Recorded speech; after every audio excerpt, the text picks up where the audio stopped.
동안 잘 지내셨는지 모르겠네요. 지난주에 너무 추웠죠? 저 덜덜덜 떨고 다녔어요. 여러분들은 어떻게 다니셨는지, 어떻게 그 추운 한 주 보내셨는지 궁금하네요. 잘 보내셨죠? 이번 주는 그래도 다행히 어제부터 많이 따뜻해졌죠. 많이 따뜻해져서, 저도 그 다니기가 조금 더 편해졌던 것 같아요. 그제까지만 해도, 그러니까 일요일? 토요일까지만 해도 엄청 추웠었거든요. 그래서 조금 더 따뜻해진 날씨에 조금 더 활발하게, 건강하게, 활기찬 한 주 시작하셨으면 합니다. 오늘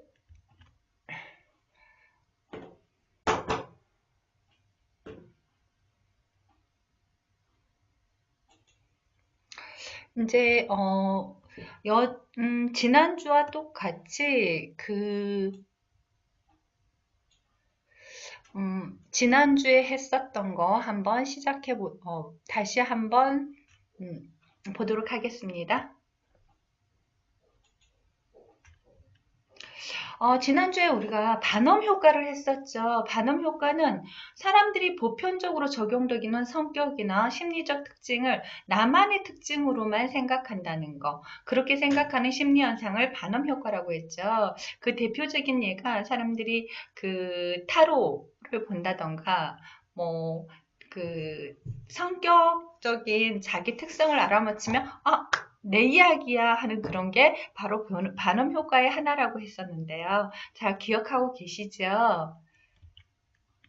그리고 지난주에 했었던 우리 맞춤법, 다르다와 틀리다. 그래서 다르다는 같지 않다라는 뜻이고, 틀리다는 셈이나 계산에서 정답, 답이 옳지 않다라는 뜻을 가지고 있다고 했죠. 예문 한번 살펴보도록 할게요. 애인과 내 성격이 너무 틀려서가 아니고, 그러니까 애인과 나 둘 중에 한 사람이 틀린 게 아니고 다르다는 거죠. 달라서 자주 다툰다. 별풍당당님 별풍선 10개 선물 감사합니다. 그리고 어른들과 생각이 틀려서가 아니라 달라서 이해가 안 된다. 그리고 문방구 아저씨께서 계산을 다르게 한 게 아니라 틀리게, 셈이니까 틀리게 하셔서 거스름돈을 적게 주셨다. 이런 경우 너무 화나죠. 가서 따져야겠죠. 더 달라고. 아닌가요? 자, 이번 주도 여전히 역시 지난주와 같은 챕터로 구성이 되어 있습니다. 좀 챕터를 달리 해볼까요? 자, 그리고 마지막엔 2주의 코테라 소식, 저희 협회 소식을 알려드릴게요. 자, 첫 번째 챕터, 조금 더 행복하게 동화 같은 정책 자금입니다. 이번 동화는요, 양치기 소년이에요. 양치기 소년. 시청자 여러분들도 양치기 소년 너무 잘 알고 있는 이소부와 이야기 먼저 살펴볼까요? 출처가 주니버 동영상이에요. 동영상에서 제가 이렇게 캡처를 해왔어요. 자, 양치기 소년이 양을 돌보고 있죠. 양을 돌보고 있어요. 그런데 매일매일 일상이 너무 똑같아서 심심해요. 너무 심심해 하면서 뒹굴뒹굴 하고 있거든요. 그러다가 이 양치기 소년한테 아주 좋은 생각이 떠올랐어요. 어떤 생각인지 한번 볼까요? 이웃집 아주머니가 늑대가 나타나면 즉각 바로 알려야 해. 꼭 알려야 한다. 라고 이야기를 해요. 그래서 그 생각이 딱 떠오른 거예요. 그러면서 이 아이가 갑자기 늑대다! 늑대가 나타났어요! 하면서 소리를 지르기 시작하죠. 그래서 마을 사람들이, 동네 사람들이 일하다 말고, 들판에서 일하다 말고, 각자 들고 있는 그 농기구를 가지고 막 달려옵니다. 급하게. 달려와요. 갑시다. 빨리 갑시다. 늑대가 나타났대요. 늑대를 빨리 쫓아야 해요. 하면서, 우르르 몰려오는데, 이 아이가 심심해서 거짓말을 했다고 그러면서 깔깔거리면서 웃어요. 그래서 마을 사람들이 너무 화가 나죠. 그래서 그런 거짓말을 하다니 그러면서 화를 뻑뻑뻑 내면서 돌아갑니다. 근데 이 그 거짓말하고 마을 사람들이 화가 나서 달려오고 달려왔다가 거짓말을 한 것을 알고 화가 나서 돌아가는 걸 여러 번 하게 돼요. 그러던 어느 날 진짜로 늑대가 나타나요. 진짜로 늑대가 나타나서 저 멀리서 이 소년이 깜짝 놀라가지고 소리를 지르죠. 늑대라고 진짜 이번엔 진짜 늑대가 나타났다고 소리를 바로 있는 대로 소리를 질러도 아무도 반응이 없어요. 마을 사람들이 다시는 속지 않아 흥흥거리면서 전혀 달려오지를 않죠. 그거를 이 영리한 늑대가 눈치를 채요. 눈치를 채서 아무도 안 오잖아 하면서 마음 놓고 양들을 먹게 돼요. 양들을 해쳐요.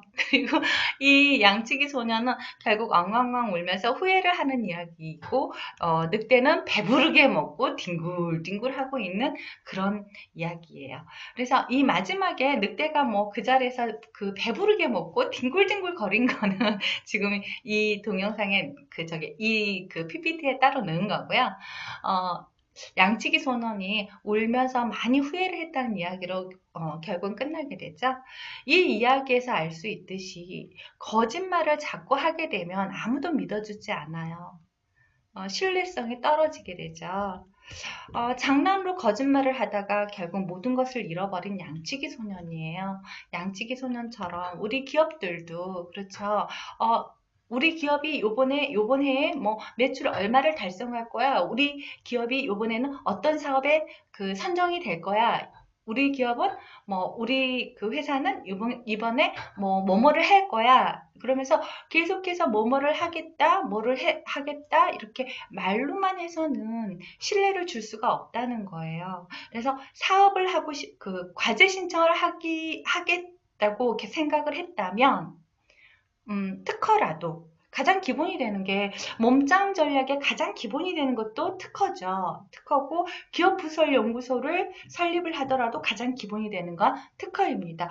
별풍당당님 별풍선이 아주 난리가 났어요. 계속 올려주고 계시는데요. 정말 감사합니다.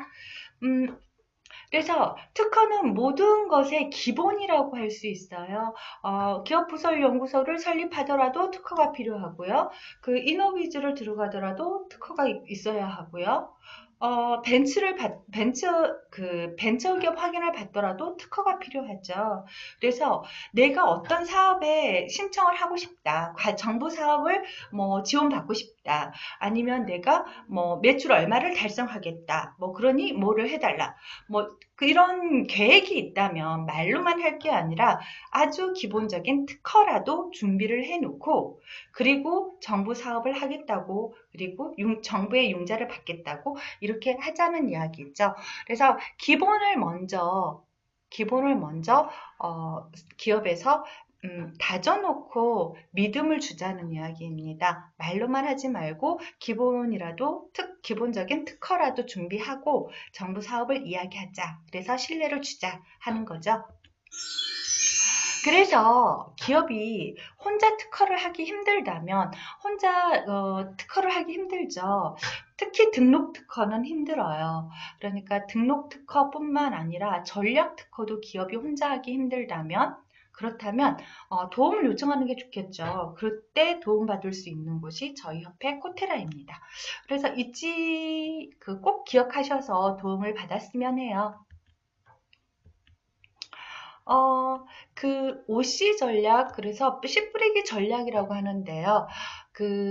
씨 뿌리기 전략에는 체크업이라고 저희가 기업 현황을 파악하고 그리고 과제 목표를 선정을 해요. 어떤 과제에 언제 어떤 과제에 들어갈 것인지 그리고 나서 코칭을 하죠. 이 코칭 부분에서 코칭을 하고 교정과 검수가 들어가고 그리고 맞춤 전략, 현장 평가와 대면 평가와 현장 평가에서 어떤 전략으로 어떻게 들어갈 것인지 저희가 코칭을 하고 있는데요. 이 코칭 부분은 전체적으로 기업 현황을 파악한 이후부터서 계속해서 저희 코테라의 전문 이호님들이 코칭을 하고 있으니까요. 이 특허를 기본적으로 이렇게 만들어 놓는 그 과정에도 저희 협회 전문 이호님들의 도움을 받으실 수 있습니다. 저희 협회 그 카페 계속해서 알려드리고 있는데요. 오늘도 한번 보고 넘어갈게요. 저희 그 정실미 빨간색으로 되어 있죠. 정실미를 기억하고 이렇게 어, 검색창에 이렇게 정실미 하고 쳐보시면요. 저희 협회 전화번호도 있고 그 카페에 가입도 할 수 있고요. 여러 가지 도움을 받으실 수 있어요. 자, 이제 죄송합니다. 챕터 두 번째 챕터죠. 우리 우리 사회, 경제, 그 전반적인 그 사회에 나타나는 효과에 대해서 하고 있는데요. 벌써 7번째네요. 블랙스완 효과입니다. 지난번에는 반엄 효과에 대해서 했었죠. 근데 이번에는 블랙스완 효과라고 블랙이 들어가니까 왠지 어둠침침할 것 같은 그런 기분이 드네요. 자, 한번 볼까요? 블랙스완이에요. 블랙스완은 까만 그 백조를 말하죠. 블랙스완, 까만 백조. 아니, 까만데 백조인가요? 말이 조금 앞뒤가 어폐가 안 맞는데요. 블랙스완 효과라는 것은 도저히 일어날 것 같지 않은 일이 일어나는 현상이라고 해요. 그러니까 극단적으로 예외적이어서 발생 가능성이 전혀 없어 보이지만 일단 발생하면 엄청난 충격과 파급 효과를 가져오는 사건을 가리켜서 블랙스완 효과라고 한다고 하네요. 이 블랙스완 효과는요, 존재하지 않을 거라고 생각했던 이 흑조가 발견된 데에서 유래했다고 하는데요. 1697년에 영국 그 자연학자 존 라삼이라는 사람이 호주 수안강에서 흑조를 발견하게 됐대요. 근데 이때까지는 그 유럽의 사람들이 백조는 모두 하얗다라고 생각하고 있었고 꿈에도 그 흑조가 있을 거라는 생각을 못했다고 해요. 그래서 백조는 모두 하얗다고 믿었던 유럽인들의 통념을 깨면서 그 당시 그 유럽 사람들한테 큰 충격을 주었던 사건이라고 해요. 그래서 여기에서 유래됐던 말이 블랙스완 효과라고 하네요. 그래서 블랙스완은 이란 뜻은 그때까지, 그러니까 그러니까 흑조가 발견되기 전까지 블랙스완이라는 의미는요, 실제로 존재하지 않는 것, 그리고 고정관념과 다른 상상, 이런 것들을 은유적으로 표현하는 말이었다고 해요. 근데 그 수안강에서 흑조가 발견된 이후로는 예측 불가능한 사건이 가져오는 엄청난 충격과 파급 효과를 의미하게 되었다고 해요. 그래서 일반적으로 사람들이 그러니까 생각하지 못하거나 간과하기 쉬운 사고, 그리고 전략, 그리고 행동 양식, 이런 것들을 통틀어서 이렇게 블랙스완이라고 그 블랙스완이라고 한다고 해요. 자, 그래서 이 블랙스완이라는 말은 경제 분야에서 널리 사용되고 있는데요. 그 투자 전문가 나심 니콜라스 탈레브라는 사람이 그 사람이 쓴 책, 그의 저서에서 더 블랙스완을 통해 서브 모키지 사태 있죠. 그거를 예언했다고 해요. 그러면서 블랙스완이라는 말이 경제 그 분야에서도 널리 사용되게 되었다고 하네요. 그러니까 경제 분야의 블랙스완이라는 말을 이렇게 사용하게 된 것은 나심 니콜라스 탈레브라는 사람의 그 더 블랙스완이라는 책에 의해서이다. 이렇게 생각해도 될 것 같아요. 자, 예기치 못한 위기 상황으로 글로벌 경제가 휘청거릴 수 있다. 라는 이 암울한 전망을 그 책에서 했었고요. 그리고 그 책에 극단적인 0.1%의 가능성이 모든 것을 바꾼다라고 주장하기도 했다고 하네요. 그러니까 그러면서 최악의 파국이 미국 월가를 덮칠 것이라고 경고를 했는데 진짜로 2008년에 글로벌 금융위기가 발생했다고 해요. 이 책이 블랙스완이란 책인데요. 그러니까 탈레브가 썼던 블랙스완이란 책이에요. 근데 이 블랙스완이란 책에 블랙스완의 개념을 이렇게 정의했다고 하네요. 과거의 경험으로 확인할 수 없는 기대 영역 바깥쪽의 관측으로 극단적으로 예외적이고 알려지지 않아 발생 가능성에 대한 예측이 거의 불가능하지만 일단 발생하면 엄청난 충격과 파장을 가져오고 발생 후에야 적절한 설명을 시도하여 설명과 예견이 가능해지는 사건이라고 정의를 했다고 해요. 그러니까 발생 전에는 전혀 모른다는 거죠. 전혀 예측을 할 수가 없고 발생한 후에야 이러이러이러이러해서 발생한 것 같아 라고 할 수 있는 사건이나 사고 그런 거라고 하죠. 블랙스완이 정말 나름 매력 있네요. 매력 있어요. 자, 블랙스완의 그 대표적인 사례로는요, 1987년에 주식 대폭락했던 블랙 먼데이, 2001년에 있었던 뉴욕 세계무역센터 9.11 테러, 2008년에 있었던 서브프라임 모기지 사태로 인한 글로벌 금융위기, 이 외에도 중동의 불안 사태, 그리고 일본의 대지진, 그리고 그리스를 비롯한 유럽 재정위기. 이거는 굉장히 컸었죠. 그리스를 비롯한 유럽의 재정위기가 올 거라고는 오기 전까지는 정말 상상도 못했던 일이었던 것 같아요. 그래서 이 블랙스완이 딱히 나쁜 쪽으로의 의미만 있는 건 아닌 것 같아요. 그러니까 예기치 못했던 뭐 사건, 사고 이런 거잖아요. 근데 사건, 사고라기보다 라고도 생각할 수 있지만 예기치 못한 전혀 상상도 못했던, 예기치도 못했던 그런 행동 양식으로도 볼 수 있고요. 그러니까 결과가 좋을 수도 있고 나쁠 수도 있는 거죠. 근데 너무 나쁜 쪽으로만 생각을 했던 것 같네요. 그 예시를 보여드린 것 같아요. 자, 그래서 이 블랙스완 효과로는 1%의 가능성이 있더라도 절대 포기하지 마라 라는 교훈도 얻을 수 있고요. 그리고 1%의 의심이 생기더라도, 그러니까 의심이 1%밖에 안 되더라, 1%만큼만 1%만 되더라도, 그러니까 아주 조금의 의심이 생기더라도 미리 대비하라라는 이런 두 가지의 그 교훈을 얻을 수 있는 효과였다고 봐요. 그러니까 가능성이 1%라도 있으면 포기하지 말고 1%라도 의심이 생기면 미리 대비하고 참 좋은 내용인 것 같은데요. 여러분은 어떻게 생각하세요? 자, 이제 세 번째 챕터죠. 그 사회에 그쵸? 사회에 조금 더 관심을 가져보자 해서 그 꾸며봤던 신문 기사 내용입니다. 건강한 생활이에요. 그 건강한 생활, 모든 사람들의 관심을 끌고 있는 게 건강 아닌가요? 건강인 것 같아요. 요즘 제가 몸이 작년부터 안 좋은데요. 나이는 못 새기는 것 같아요. 여기저기 자꾸 고장이 나네요.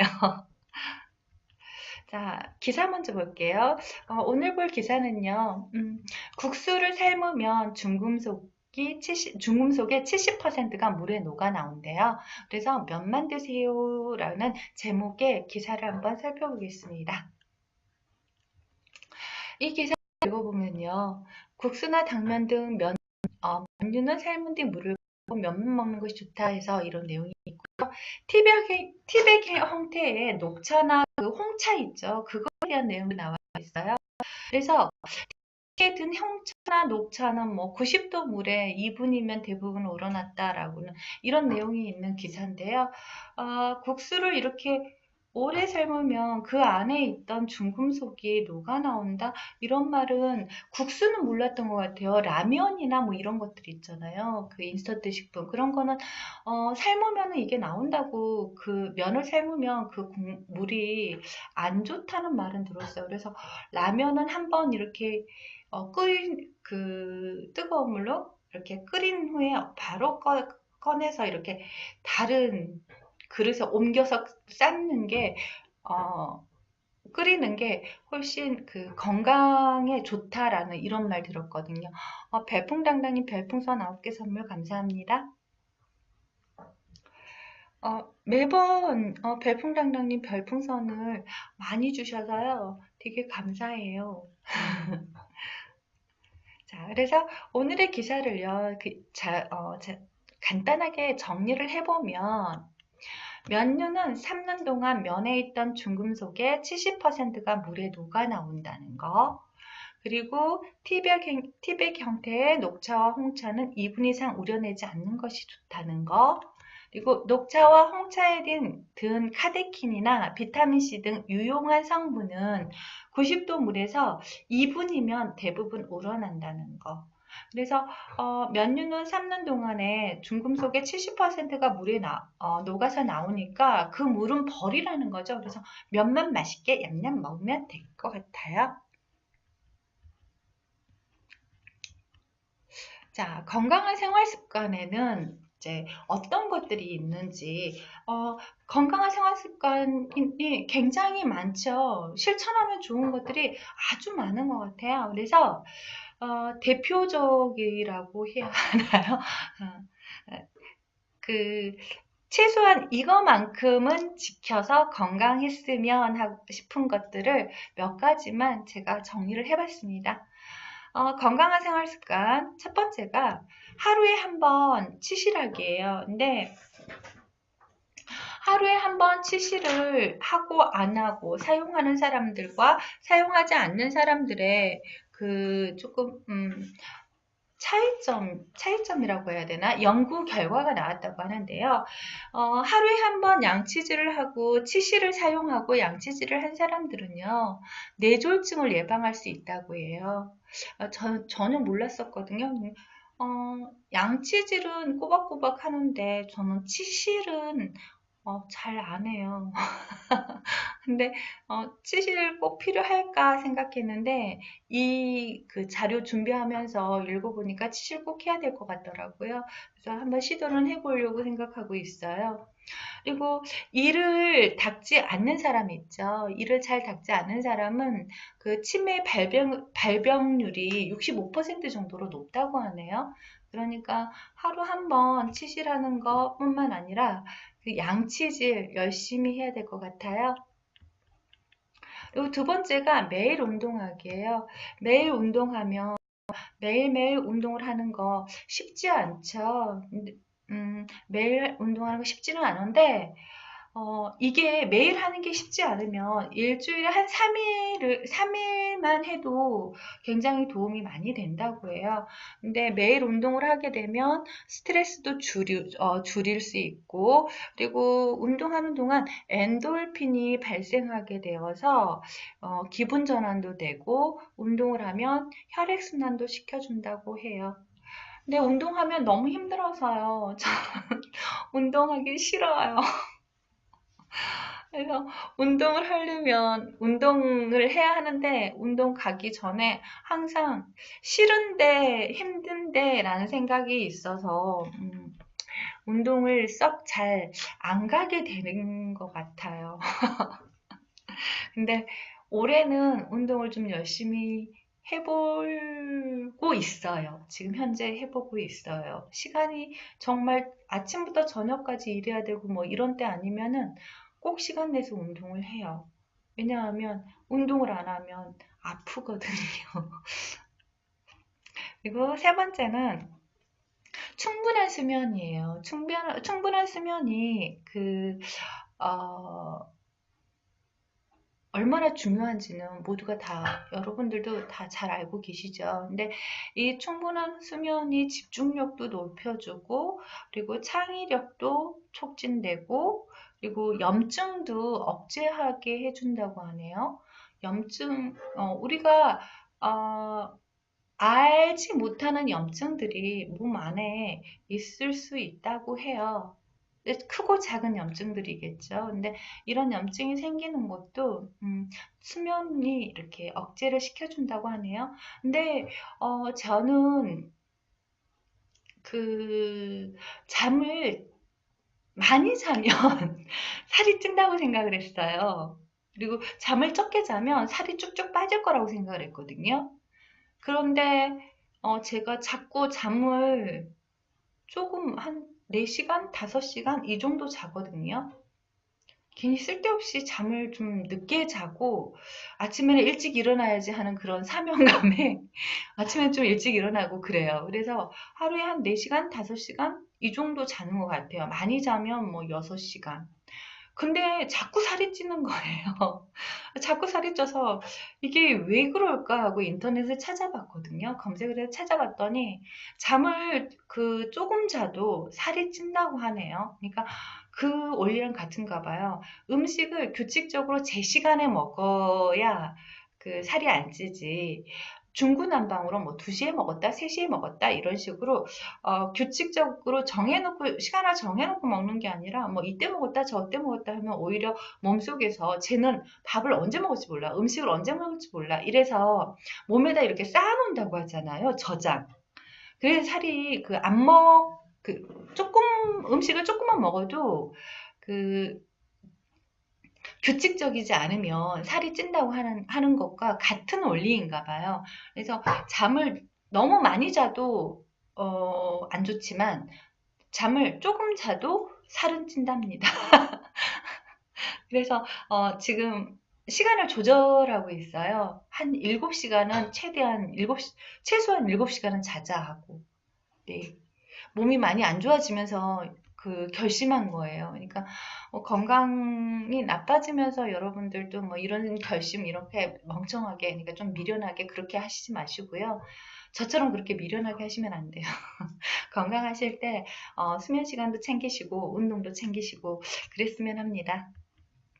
그리고 채소 먹기 너무 유명하죠. 매일매일 채소를 챙겨 먹고 채소를 많이 먹게 되면 채소에 들어있는 섬유질 있죠. 섬유질이 규칙적인 장 운동을 촉진을 시킨대요. 그래서 그래서 장 운동도 활발하게 해주고, 그리고 혈중 콜레스테롤이라고 하죠. 혈중에 있는 콜레스테롤도 감소시켜서 그러니까 심장을 건강하게 한대요.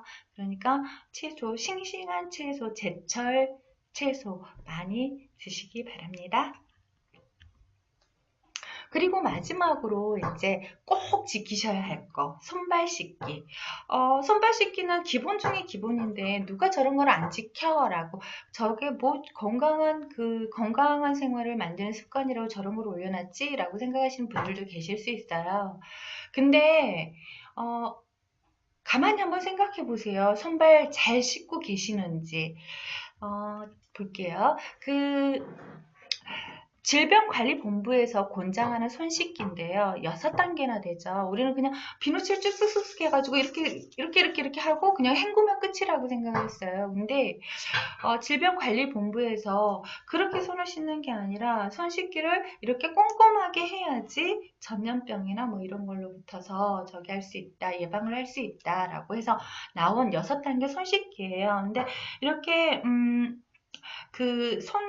발 이런 거 특히 손이요. 특히 손은요. 세균 덩어리라고 해요. 그래서 화장실을 다녀오거나 컴퓨터를 만지거나 우리 뭐 전철 탔을 때 이렇게 손 잡고 이렇게 많이 하잖아요. 그래서 제일 많이 쉽게 오염이 되는 게 손인데요. 이 손을 통해서 세균이나 바이러스 이런 것들이 너무 쉽게 달라붙는다고 해요. 그래서 손만 깨끗하게 잘 씻어도 그러니까 이 손을 통해서 위장 감염, 그다음에 독감, A형 간염, 뭐 이런 것들이 전염이 된다고 하니까요. 손을 제대로 잘 씻는 것을 지금 여기에서 배워가셔서 배우셔서 아이들한테도 가르쳐 주시고 하긴 뭐 요즘은 아이들이 더 잘 알아요. 아이들한테 물어보면 집에 이제 학교 다니는 아이들이 있으면 자녀분이 있으시면 한번 물어보세요. 6단계 손 씻기가 뭐니? 하면서 물어보셔도 잘 가르쳐 주실 것 같은데요. 일단 손바닥과 손바닥을 마주대고 이렇게 비벼주세요. 그런 다음에 손바닥을 다른 쪽 손 위로 올려서 이렇게 씻어주시고요. 그리고 손가락 이렇게 깍지 껴가지고 사이사이 이렇게 꼼꼼하게 해주시고, 그리고 두 손을 모아서 이렇게 비벼주는 거예요. 양쪽으로. 그런 다음에 엄지손가락을 이렇게 깨끗하게 이렇게 돌려서 양쪽 엄지손가락을 깨끗하게 씻어주시고요. 그리고 이렇게 손을 만드셔가지고 이거를 이렇게 손톱 있죠? 손톱도 깨끗하게 이렇게 돌려가면서 씻어주시면 그런 다음에 이제 물에 헹구시면 된다고 해요. 아이들하고도 함께 손 씻기 6단계, 6단계 손 씻기 한번 실천해 보시길 바랄게요. 네 번째 이제 맞춤법이에요. 맞춤법인데요. 오늘 알려드릴 맞춤법은 뭐뭐이에요와 이에요예요.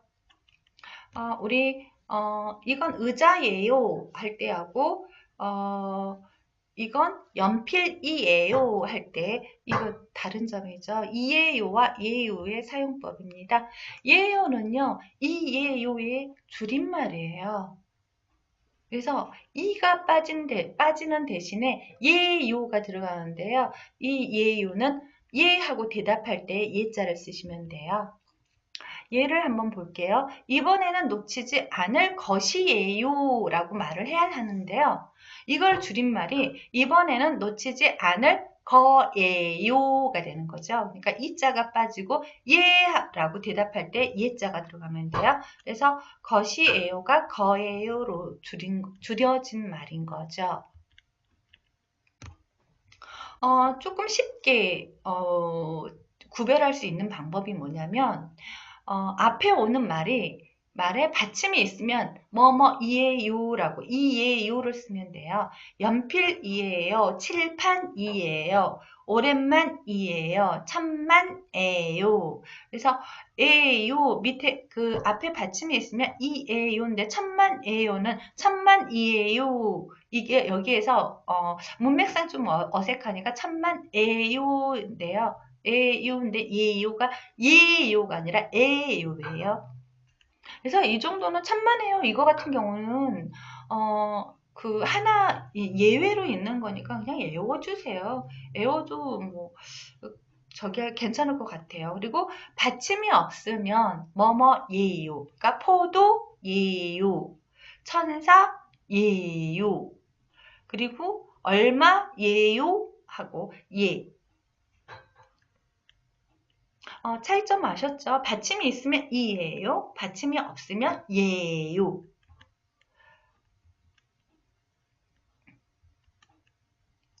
예외적인 건데요. 예외. 그러니까 받침이 있으면 이예요. 그리고 받침이 없으면 예요. 이렇게 하는데 예외적인 게 있어요.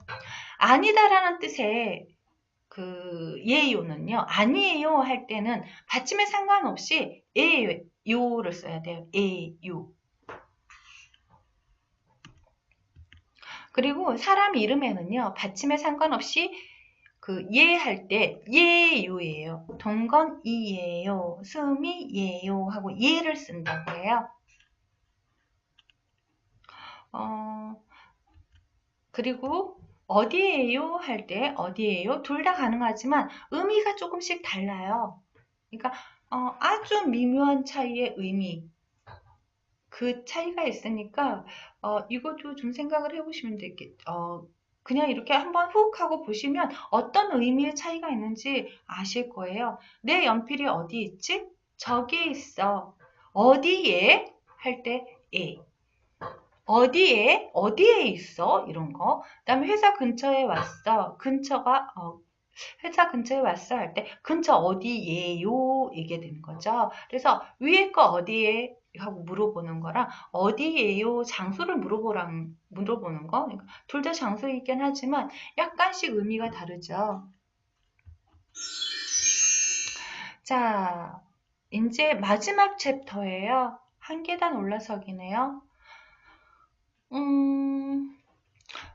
이것은 전에도 말씀드렸지만 저희 협회장님의 명언입니다. 7번째 이야기 벌써 7번째네요. 회복이에요, 회복. 저 이글 읽고서 조금 그랬어요. 조금 눈물이 날 뻔했어요. 상처가 있습니까? 아픔이 있습니까? 그것은 치유하고 회복하라고 있는 것입니다. 마음의 상처를 받았다면 마음의 상처로 갚지 말고 먼저 내 마음을 치유하고 상대와의 관계를 회복해야 합니다. 그 사람과 어쨌거나 얼굴을 마주하고 살아야 한다면 말입니다. 전체를 한번 다시 볼게요. 회복. 그렇죠. 상처가 없는 사람이 없겠죠. 그리고 아픔도 누구나 다 가지고 있어요. 근데 그것을 상처가 있고 아픔이 있는 것은 그걸 치유하고 회복하라고 있는 것이라는 말 참 좋은 것 같아요. 그쵸? 치유하고 행복해라 라고 해서 그 상처와 아픔이 있다는 거. 그리고 마음의 상처를 받았다면 상처로 갚지 말고, 그러니까 누군가에게 상처를 받았다면 상처를 주는 것으로 갚지 말라는 이야기죠. 음, 대체로 내가 받으면 저 사람이 나한테 상처를 주면 나도 상처를 주고 싶잖아요. 근데 상처를 상처로 갚는다는 거는 내 마음이 치유가 되지 않았다는 걸 의미하는 것 같아요. 그리고 먼저 그러니까 내 마음을 치유하고 상대와의 관계를 회복해야 한다고 하는데요. 대체적으로 이렇게 상처를 받으면 상대하고 멀어지게 되죠. 내가 멀리하고 싶어지는데요. 어쨌거나 한 저기에서 그러니까 공간에서뿐만 아니라 한 업무에서 어쨌거나 그냥 얼굴을 마주치고 살아야 한다면 관계를 회복하는 게 좋겠죠. 음, 그런 것 같아요. 그런데 이게 말처럼 쉽게 되지는 않죠. 여러분도 내 마음을 치유하고 많이 마음자리를 닦아야 할 것 같네요.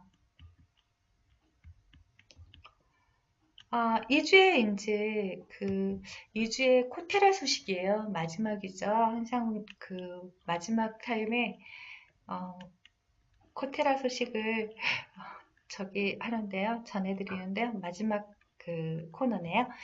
와! 별풍당당님 별풍선 50개 주셨습니다. 완전 사랑합니다. 자, 2주의 코테라 소식 볼게요. 2주의 코테라 소식은요.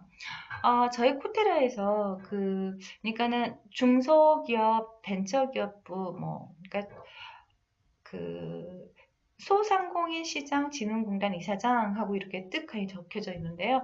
이 2019년 소공인 제품 기술 향상 지원 모집 공고가 이렇게 났어요. 근데 저희 협회에서 이 사업에 그 지원을 하시는가 봐, 도움을 주시겠다고 하는 내용인 것 같아요. 이 지원사업, 소상공인 이 사업에 그래서 사업 개요 중진공에서는 이 사업의 개요겠죠. 소공인 제품 기술 향상 지원. 이 모집 공고, 그러니까 소공인 제품 기술 가치 향상 제품이 있다면 이 사업에 신청하세요. 그런데 저희 협회에서도 그 도움을 지원하는데 도움을 아낌없이 드리겠다는 이야기죠. 이 사업 자체의 사업 목적은요, 소공인의 기술 경쟁력 확보와 제품의 부가가치 제고를 위해 보유 기술, 제품의 개발, 개선 및 ICT 접목 공정 개선 지원을 위한 거라고 하네요. 1차가 지금 2월 28일까지, 그리고 2차는 3월 달에 시작해서 4월 달에 이렇게 하는데요. 한도가 많지는 않아요. 한도가 많지는 않은데, 소공인 기업을 운영하고 계시거나 이러시면 한번 저희 그 협회에 문의를 해보시는 것도 괜찮을 것 같네요. 이렇게 쭉쭉쭉 있습니다. 그래서 서류 평가와 현장 평가 이 부분들이 있는데요. 이 부분들이 굉장히 중요하죠. 평가한 다음에 저기를 주는 거잖아요. 지원을 해주는 거잖아요. 그래서 서류 평가, 현장 평가, 이런 것들이 중요한 것 같은데, 기업 하시는 여러분들이 직접 이런 것까지 다 챙겨서 알 수는 없죠. 그러니까 저희 협회에 전화를 하시면 많은 도움이 되지 않을까 생각해요. 그리고 이제 뭐 이 사업에도 가점을 주는 부분들이 있는데요. 어떤 가점들을 주는지, 그리고 이 가점을 받기 위해서 어떤 것들을 준비해야 하는지, 저희 그 코테라의 전문 이웃님들과 함께 하시면 훨씬 수월하게 준비하실 수 있지 않을까 생각해요. 그러니까, 전화, 그리고 문의, 이런 거, 카페에 있는 문의를 주시면, 친절하게 대답해 드릴 겁니다. 그리고 마지막이에요. 진짜로 마지막이네요. 2019년도 그 제3차 기업 R&D 지도사 및 실무자 양성 교육, 저희 3차, 지금 2차 하고 있거든요. 근데 이제 3차, 3월 달에 3차 교육이 있는데요. 지금 그 2차에 재수강 신청해서 열심히 듣고 있어요. 근데 처음 들었을 때랑 조금 느낌이 달라요. 그리고 와 닿는 것들도 다르고. 그래서 여러분들한테도 많이 도움이 될 것 같아요. 사실은 저 같은 경우는 이 기업 R&D, 뭐 정책 자금 이런 게 굉장히 생소했어요. 그런데 여기 교육받고 저게 뭐지 하면서 교육을 받으면서 조금 알게 됐고요. 지금은 조금 더 잘 알게 된 것 같아요. 여러분들도 그 정책 자금이나 뭐 기업에 관심이 있거나 창업을 생각하시는 분들이라면, 이 교육 받으면, 훨씬 많이 도움이 될 것 같아요. 그래서, 있으신 분들은, 음, 연락 주세요. 교육 신청하세요. 많이 많이. 자, 이것으로 이번 주 그 방송은 마칠까 합니다. 즐거운 한 주, 그러니까 오늘이 시작이잖아요. 항상 제가 월요일에 방송을 해서 한 주의 시작 부분에 방송을 하게 되는 것 같아요. 즐거운 한 주, 그리고 행복한 한 주 보내시고요. 건강한 모습으로 다음 주에 다시 만나겠습니다. 시청해주셔서 감사합니다.